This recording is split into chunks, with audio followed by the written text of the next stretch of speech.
Assalamualaikum warahmatullahi wabarakatuh. Perkenalkan, nama saya Muhammad Faris dari Fakultas Ekonomi Bisnis Prodi Manajemen. Baik, di video kali ini saya akan menjelaskan isi dari makalah saya yang berjudul Pancasila dan Undang-Undang Dasar 1945. Baik, isi makalah saya yang pertama yakni Pancasila sebagai dasar negara Republik Indonesia. Pengertian Pancasila sebagai dasar negara diperoleh dari alinea keempat pembukaan Undang-Undang Dasar 1945 yang menandakan Pancasila sebagai pandangan hidup bangsa yang telah dimurnikan dan dipadatkan oleh PPKI atas nama rakyat Indonesia. Menjadi dasar negara Republik Indonesia, Pancasila yang dikukuhkan dalam sidang pertama dari BPK pada tanggal 1 Juni 1945 adalah dikandung maksud untuk dijadikan dasar bagi negara Indonesia merdeka. Sidang BPK telah menerima secara bulat Pancasila itu sebagai negara Indonesia. Dalam keputusan sidang PPKI kemudian pada tanggal 18 Agustus 1945, Pancasila tercantum secara resmi dalam pembukaan Undang-Undang Dasar Republik Indonesia. Peraturan selanjutnya yang disusun untuk mengatasi dan menyalurkan persoalan-persoalan yang timbul sehubungan dengan penyelenggaraan dan perkembangan negara harus berpedoman pada Undang-Undang Dasar.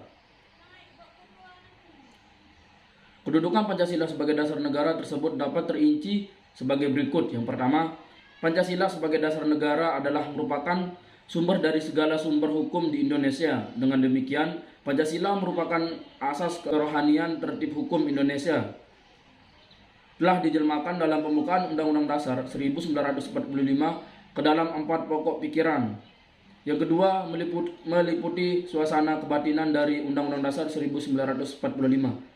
Yang ketiga, mewujudkan cita-cita hukum bagi hukum dasar negara, baik hukum dasar tertulis maupun tidak tertulis. Yang keempat, mengandung norma yang mengharuskan Undang-Undang Dasar mengandung isi yang mewajibkan pemerintah dan lain-lain. Penyelenggara negara memegang teguh cita-cita moral rakyat yang luhur. Terus yang kelima, merupakan sumber semangat dari Undang-Undang Dasar 1945 bagi penyelenggara negara, para pelaksana pemerintah. Baik, yang kedua, pembukaan Undang-Undang Dasar 1945. Pembukaan Undang-Undang Dasar 1945 terdiri atas 4 alinea dan setiap alinea memiliki spesifikasi jika ditinjau berdasarkan isinya. Alinea pertama, kedua, dan ketiga memuat pernyataan yang tidak memiliki hubungan kausal organis dengan pasal-pasalnya. Bagian tersebut memuat serangkaian pernyataan yang menjelaskan peristiwa yang mendahului terbentuknya negara Indonesia. Kedudukan pembukaan Undang-Undang Dasar 1945 dalam kaitannya dengan tertib hukum Indonesia memiliki 2 aspek yang sangat fundamental, yaitu yang pertama, memberikan faktor-faktor mutlak bagi terwujudnya tertib hukum Indonesia. Yang kedua, memasukkan diri dalam tertib hukum Indonesia sebagai tertib hukum tertinggi. Undang-Undang Dasar Negara Republik Indonesia tahun 1945 adalah konstitusi dan sumber hukum tertinggi yang berlaku di Republik Indonesia.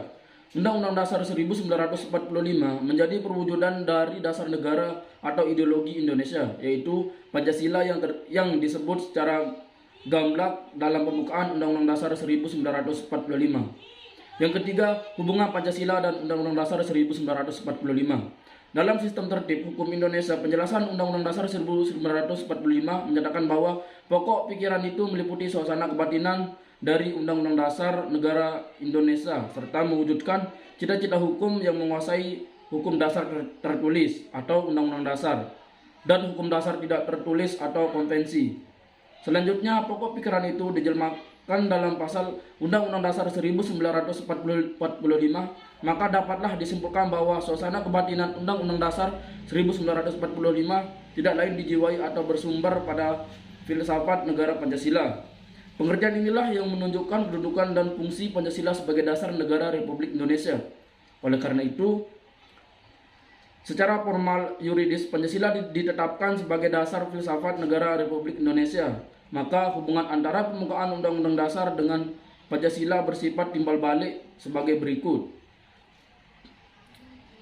Yang pertama, hubungan formal. Dengan dicantumkannya secara formal di dalam pembukaan Undang-Undang Dasar 1945, maka Pancasila memperoleh kedudukan sebagai norma dasar hukum positif.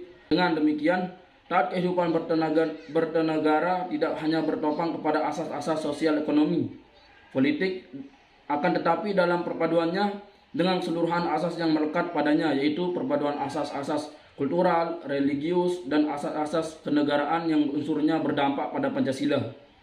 Yang kedua, hubungan material. Hubungan pembukaan Undang-Undang Dasar 1945 dengan Pancasila selain hubungan yang bersifat formal, sebagaimana yang dijelaskan di atas, juga hubungan secara material sebagai berikut. Bila kita tinjau kembali proses perumusan Pancasila secara kronologis, materi yang dibahas oleh BPUPKI yang pertama-tama adalah dasar filsafat Pancasila. Baru kemudian pembukaan Undang-Undang Dasar 1945. Setelah pada sidang pertama pembukaan Undang-Undang Dasar 1945, BPUPKI membicarakan dasar filsafat negara Pancasila. Jadi berdasarkan urutan tertib hukum Indonesia, pembukaan Undang-Undang Dasar 1945 adalah sebagai tertib hukum yang tertinggi, adapun tertib hukum Indonesia bersumber pada Pancasila. Selain itu, dalam hubungannya dengan hakikat dan kedudukan pembukaan Undang-Undang Dasar 1945 sebagai pokok kaidah dasar yang fundamental, maka sebenarnya secara material yang merupakan esensi atau intisari dari pokok kaidah negara fundamental tersebut tidak lain adalah Pancasila. Yang terakhir, Pancasila dan amandemen Undang-Undang Dasar 1945. Amandemen yang dilakukan Undang-Undang Dasar 1945 tidak pada pembukaan, karena dalam pembukaan terdapat suatu kaidah dasar negara, dasar bangsa Indonesia, yaitu Pancasila, dan juga tujuan serta cita-cita kemerdekaan Indonesia. Pancasila yang ditetapkan oleh PPKI pada tanggal 18 Agustus 1945 merupakan perwujudan tujuan dari pernyataan kemerdekaan dalam proklamasi untuk membuat dasar hukum tata negara baru di Indonesia guna menggantikan hukum kolonial Belanda. Sejarah tata negara Republik Indonesia mencatat 3 modal Undang-Undang Dasar yang berlaku, yaitu yang pertama, Undang-Undang Dasar 1940 berlaku mulai tanggal 18 Agustus 1945 sampai 17 Agustus 1945. Berlaku kembali sejak 5 Juli 1959 sampai sekarang dengan 4 kali amandemen pasca reformasi. Yang kedua, Konstitusi RIS yang diundangkan dalam Lembaran Negara nomor 3 tahun 1950 berlaku mulai tanggal 27 Desember 1949 sampai 17 Agustus 1950. Undang-Undang Dasar yang diundangkan dalam Lembaran Negara nomor 56 tahun 1956 sebagai Undang-Undang nomor 7 tahun 1950 yang berlaku mulai 17 Agustus 1950 sampai 5 Juli 1959. Pada masa awal kemerdekaan ini, Indonesia mencari bentuk yang tepat dalam sistem politik pemerintahannya demi mewujudkan cita-cita kemerdekaan yang mensejahterakan rakyatnya.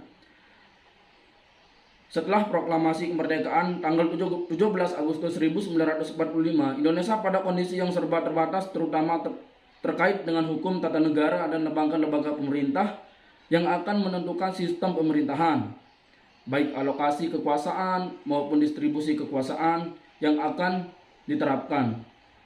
Mungkin hanya ini yang dapat saya sampaikan, kurang dan lebihnya mohon dimaafkan. Wabillahi taufiq wal hidayah. Assalamualaikum warahmatullahi wabarakatuh.